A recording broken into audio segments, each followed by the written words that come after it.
Donc moi tout et ça qui qu'on a raté à quartier. Voilà. On a moi tout quand à quartier. Mais besoin mon abino moro que awa nazali. Je suis en banlieue parisienne. Mais Botal a déjà structure ils ont la banlieue parisienne. Donc ils ont le droit tous en abisso na c'est pas moment moi wana. Besoin moi ba immeuble nengeza mais ils ont encore banlieue. Ils ont tout quartier à parité. Ils ont banlieue. Bon mon niveau mutalinga mboka ne. C'est-à-dire au revendre na kati ya ville oyo.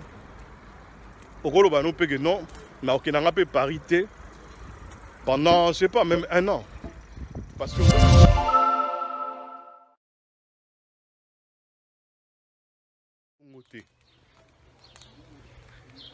mboka wana poko omona ngungi oyo lelo ezo swa bato ezo pesa to malaria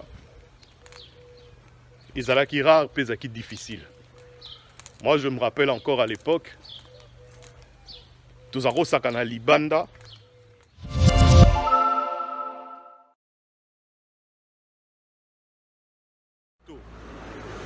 c'est-à-dire Erwana bazo voulait que il faut banzete zala. Il faut jalonnement ezala na katikati nango to aki na ba bande où ils ont séparé les deux côtés et ba bande wana ezaki orné à ba fleurs. Donc au banda sosima tukuna ti boko na gare centrale. Ba fleur na ba fleur. Les wana soza comme kutu ezate po soza comme ti ba otonga ngo tozo mona.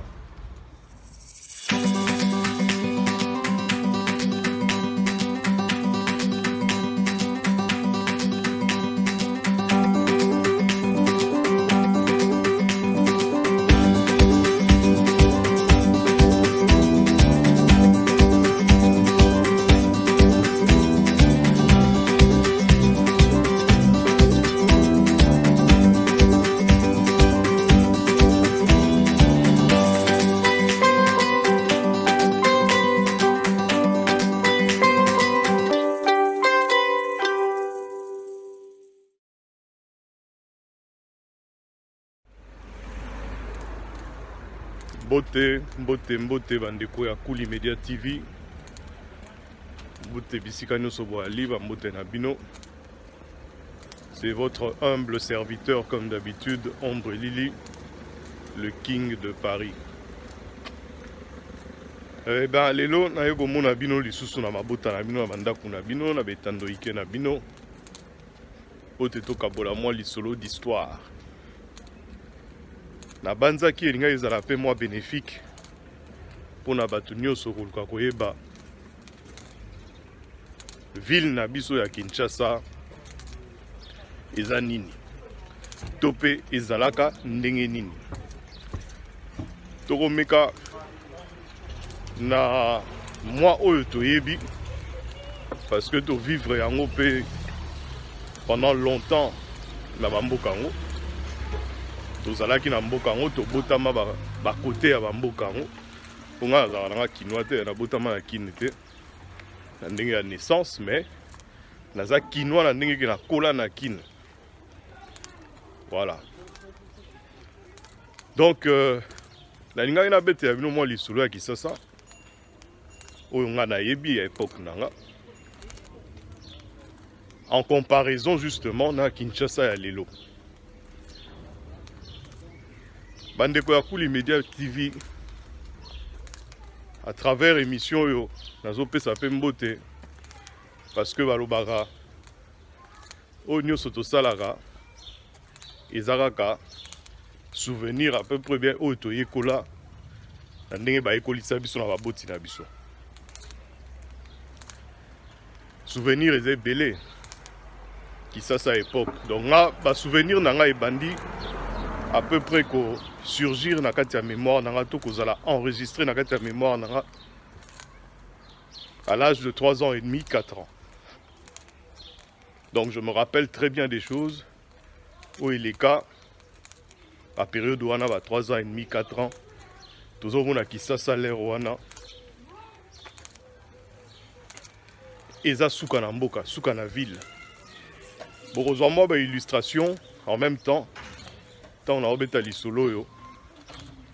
Pote et rappeler bato moi image bato ba eba ki ville ya l'air wana pe et aider ba oyo ba botami na période oyo qui ça c'est komi mbilinga qui ça c'est baby ba ko ka pe ko eba ke mboka ngo ezalaka bongo te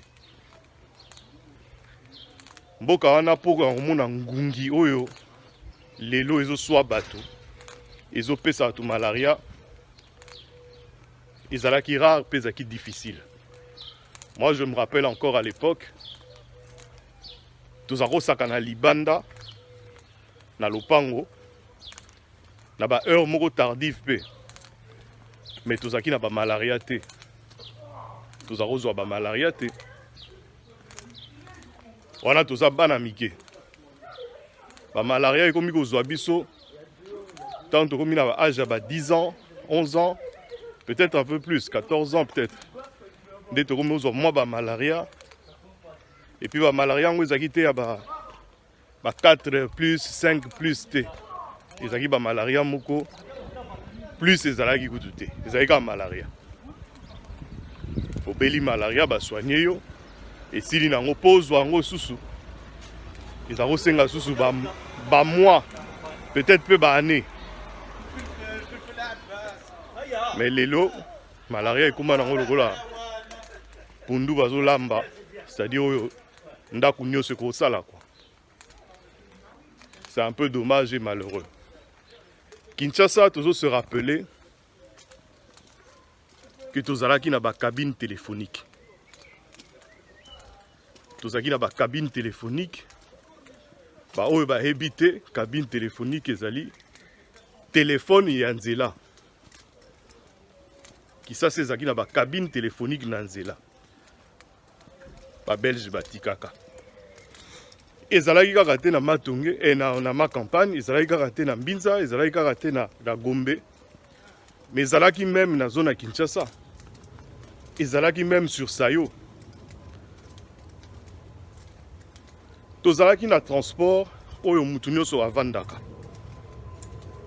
C'est-à-dire au koti na kati ya bus. Tozalaki na ba bus scolaire mais déjà transport normal, on va venir à transport en commun.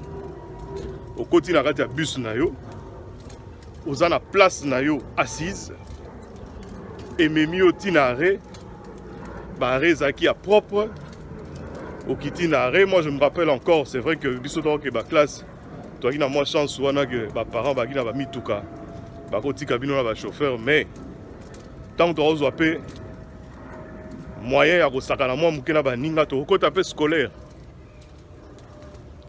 baninga wana bazaki na abonnement. C'est-à-dire il y avait les pauvres, on va dire. Il y avait la classe moyenne et il y avait les riches. Ndenge zaka na mokili nyonso, c'est-à-dire na mokili nyonso tokutaka ba pauvre, bato wana classe moyenne na ba riche. Mais lelo yo biso na RDC tokomaka na ba riche na ba pauvre. Classe moyenne ezalaka souté. Donc, ça c'est une autre chose. Tozaki pe na ba bus scolaire ni na lobby. Ouais.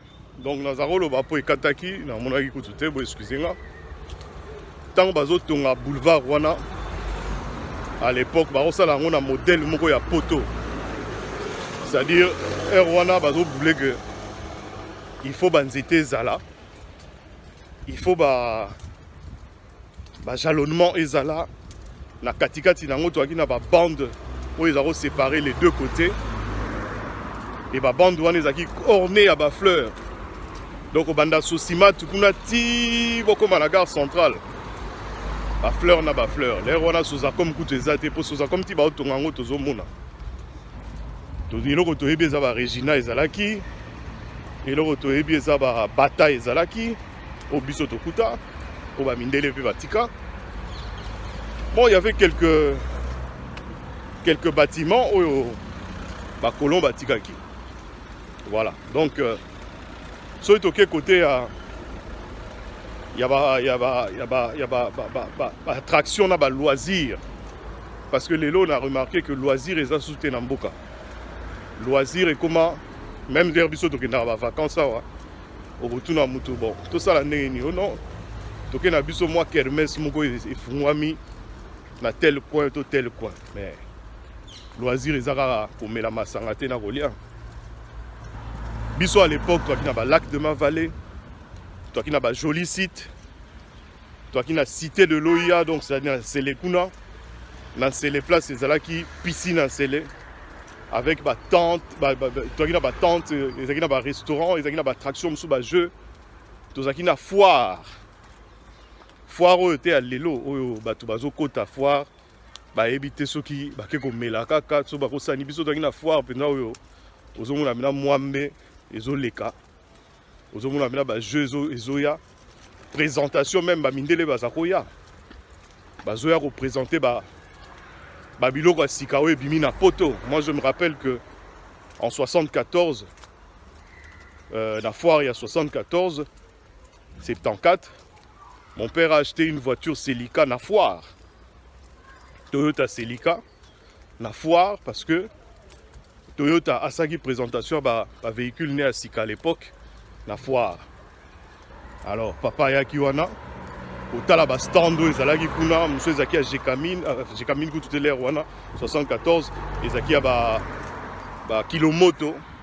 Ouais, ezaki stand ba kilomoto né na roloba ba stand ya ba société belé oyo vraiment à l'époque ils ont la fierté na biso na RDC, ils ont la fierté à bana mboka, ils ont la sa richesse na biso, tous ont représenté pe na foire wana pe kaka tout ce qui était patrimoine culturel ya mboka na biso, c'est-à-dire to oyeba que na telle province ba salaka tel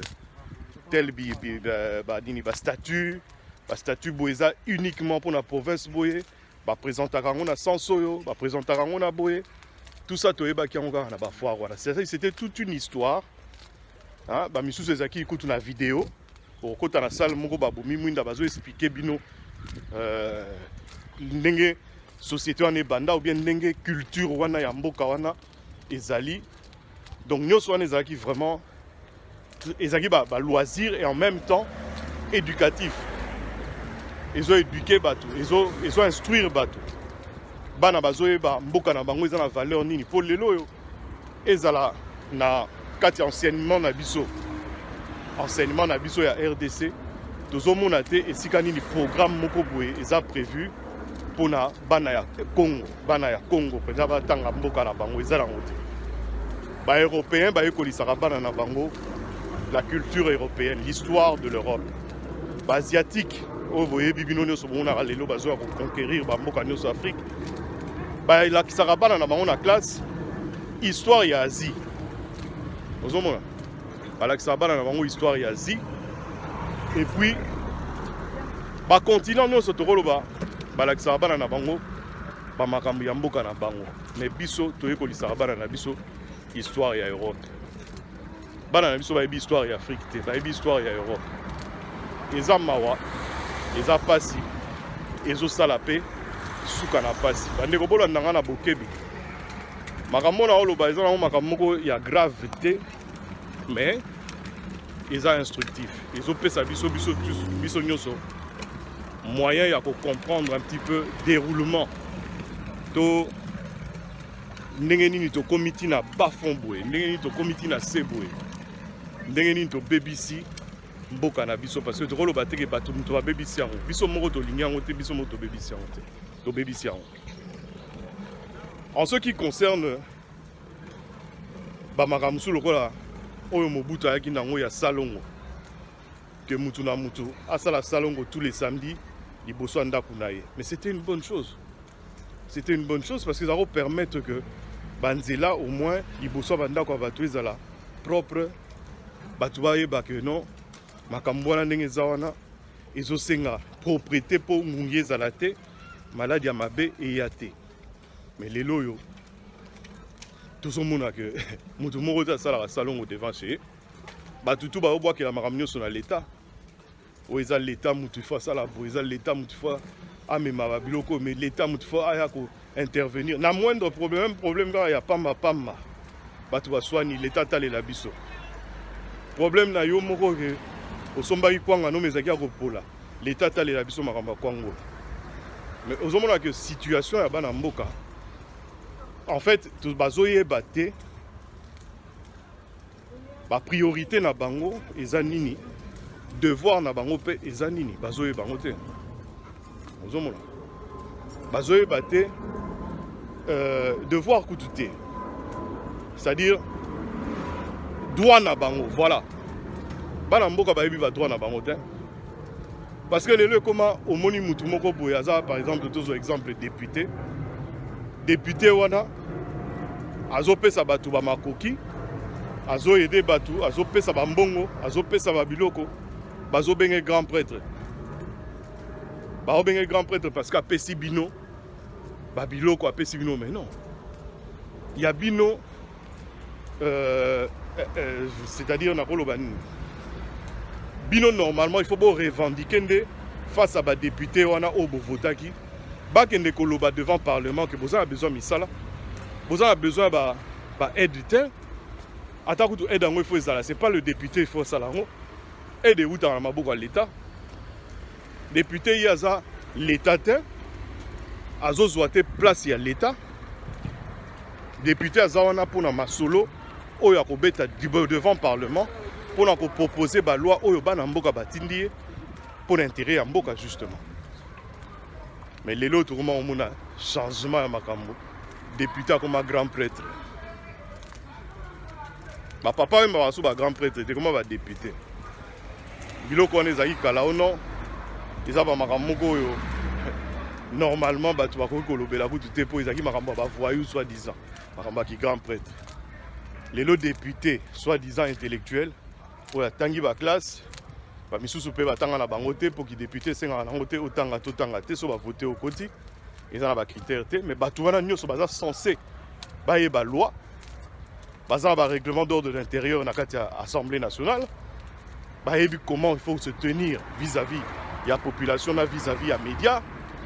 Donc normalement baza batu moko censé o ba koloba lelo que non, en tout cas mboka ezotambola bien te to salela o bana mboka batindela biso. Mais mutuna mutazo boulé c'est une minute bazo kanisa kutu ba bakisela bango so ba $2000 na ba salaire na bango déjà ba 10 000.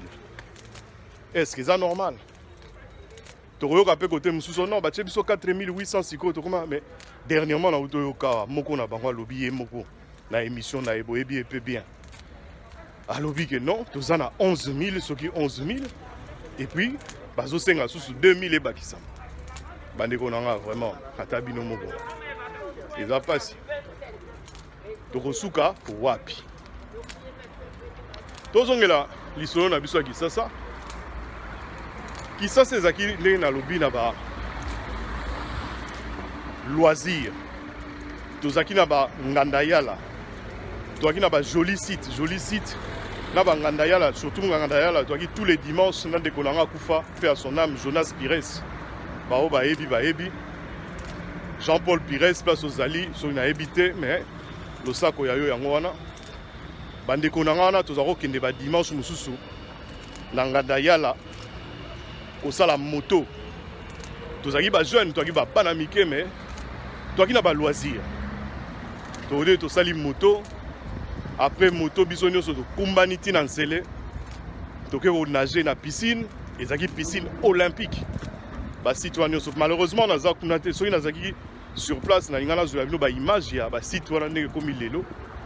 Mais en tout cas, ezalaka vraiment ba place oyo mutu akoloba ke non na ko envier nanga pototé. Et c'est vrai qu'à cette époque-là, tous aroya peut-être ba vacances là ba poto, mais toi qui na ba boule ya revendre na ba pototé. Et puis ba vacances en boya ba parents. Ils ont pendant la période de vacances, la classe est libre, moi 2 semaines, 3 semaines, aux ongi qui ça tranquille, et puis tu as un avion à Bissomoko. Bisso, tu as Air Zahir. Na mata Air Zahir, ti à peu près la période avant Naya Poto à Libella. Pour Poto à Libella, nous avons Suisse Air, pour na kitati la Suisse, mais tout ça qui déviation moko, to kiti na Italie. Italie après na cette correspondance nanga na eko kitati na Bruxelles. Mais nyonso wana zolo ba ya époque wana au bateau ba yebi tozaki na problème te que non pose visa il faut babanda kotuna ba question kili okoma lokwa mutu moko azokende kokima azoke poto libela non. Visa à l'époque ezali kaka ozwi prise en charge mutu atindelo prise en charge demande à visa ezalaki normal. Lelo ekoma poto ekoma so mutu azwi visa fête bakosa même fête na palais so bana mbongo bakosa fête.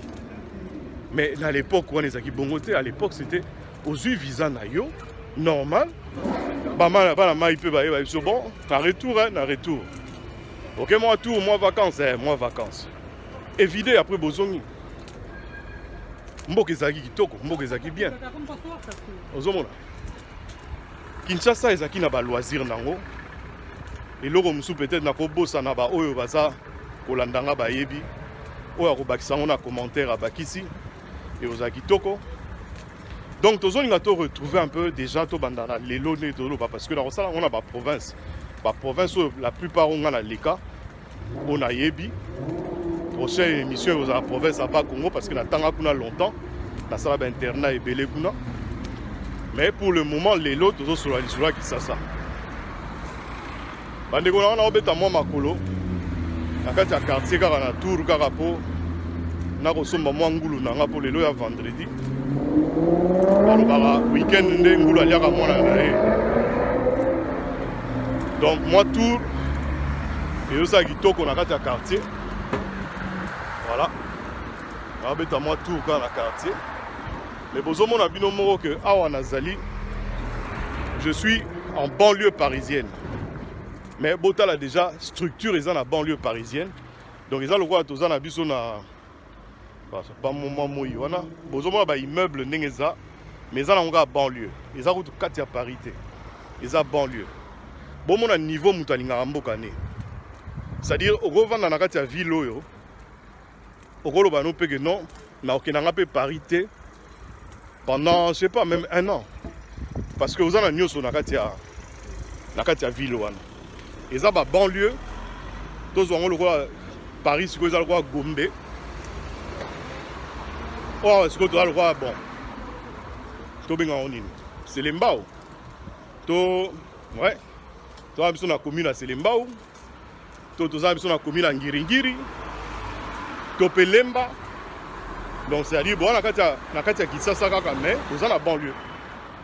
Ozomona. Bon, wana na zukutu ba ville wana to benga Kisasa. To ba bon na Ginkole. Donc Kisasa eza mo musika na za na Ginkole. Mais bota la Ginkole yango siko ya awa ndenge ezali. Bo comparer ce qu'on a Ginkole oyo ya biso.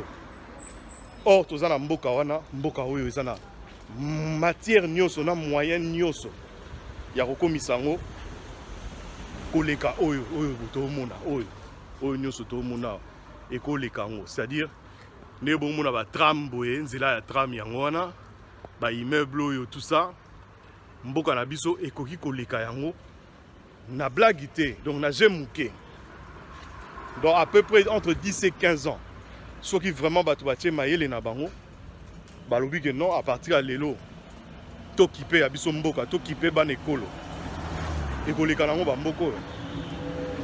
Comment beaucoup imaginer que mboka lokwa ki ça à l'époque toro sukola mai tous les jours aux UP tuyau na bino na palais au bandi ko arroser ba fleur banda soki erni ni papa tindi okendo arroser ba fleur donc musala no yango na lelo aux tuyau na bino mai ofungoli mai ezobima ya pembe ya propre pe ko melango oko melango sans que bacha kisi c'est-à-dire de l'eau potable kaka régie des eaux wana bomunaka biso l'air wana toza na monticule donc na mbinza régie des eaux ya ozone ntetindaka mai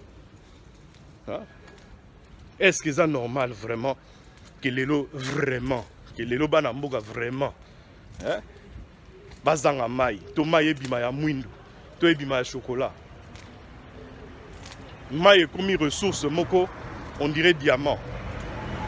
Na moni ba commune mususu ya fin fond ya Kinshasa o bazodi otoka mai na ba puits lokwa ndenge ezaka na ba village musuku te koma na tuyauterie na mai ebimaka me ki nezongi na système ya kala bazoke opuiser mai na ba puits bana mike bazali oyo bayebi kutu goût ya saucisse te bayebi goût ya jambon te ya fromage te baza na moyen ya kolia yango te vie na bango mobimba. Est-ce que c'est normal? Est-ce que c'est normal que lelo na kin tolongwe na niveau de délestage to komi pe o to benga on a évité moni to ko employer pour na koloba ke courant ezalaka sous te c'est-à-dire ba commune mususu to ba quartier mususu na Kisasa baza na ba 3 mois 4 mois 6 mois ba monata mwinda epelate mais ba futaka la facture. Comment tu imaginer ba biloko ndenge? Mais entre-temps, tozomona que ba institution na biso ezo tourner, batu bazali oyo bazolia ba mbongo, bazosomba bandaku, bazo détourner pe tranquillement. Tobeta masolo te, toza masolo ba 200 millions, boyebi nani aza na sima nango. Ba 15 millions, toyebi nani na sima nango, ba 375 millions, toyebi banani ba na sima nango. Ba 9 millions. Toyebi banani ba na sima nango. Balobi que na époque ya tata wana bayiba na bango me bayiba bongo te. Na époque oyo nde tozali ne bazoyiba ya solo. Alors, so bolingi bazwa bino te na ndenge ya batu mo bayaki ka pona koyiba. Bo changer ba donner ba na mboka ba mona penza que non, bozo salela mboka ndenge ezali. Bana mboka ba mona penza que non, bolingi mboka na bino. Bo changer ba donne wana. Bola ki sabiso que non boulot boyela ki yango wana, boulot boyela ki za oyo tuna ko salela mboka. Donc c'est très compliqué. Bandeko nanga. C'est très compliqué marambo. Pasi, ils ont ça la passe na mitema. Kinshasa tant on a kitara na mboka nanga. Nazaka na regret makasi tant on a monaka. Ndenge vie ekoma lelo. Moyen pe robetela mutu lisolo. Ndenge yo viva Kisasa po ba petit na biso musuba na bakin ba botami na ba période ya mobulu. Bayebi makambo na oloba te po azape na moyen ya kokota na histoire te. Donc c'est pour ça que Ombre Lili a pesi moi apport na ye na explication yo. Pe nazo tikela bino moi minute. Botala moi ba illustration yo.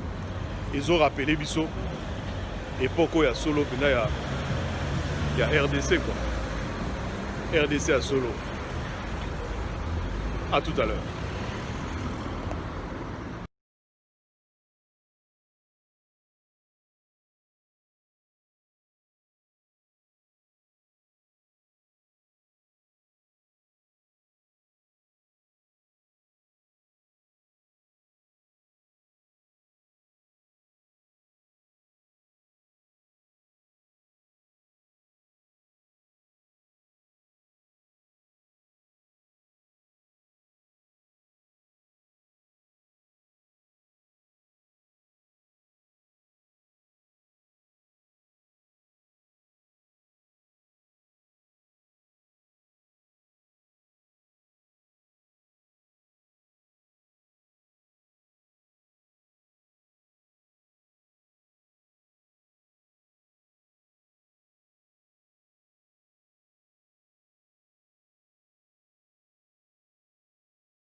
Voilà, bandeko Kuli Media TV.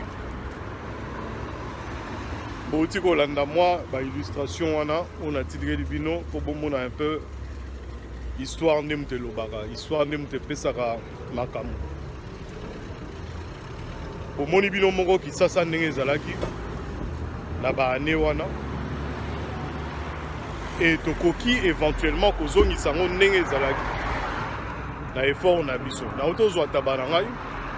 Ndenge na ibisa bino yango yo tabaranga yango yo bazozonga malembe sikoyo ti esika nzamba purelanga ebonga pona lala pona pema na lia.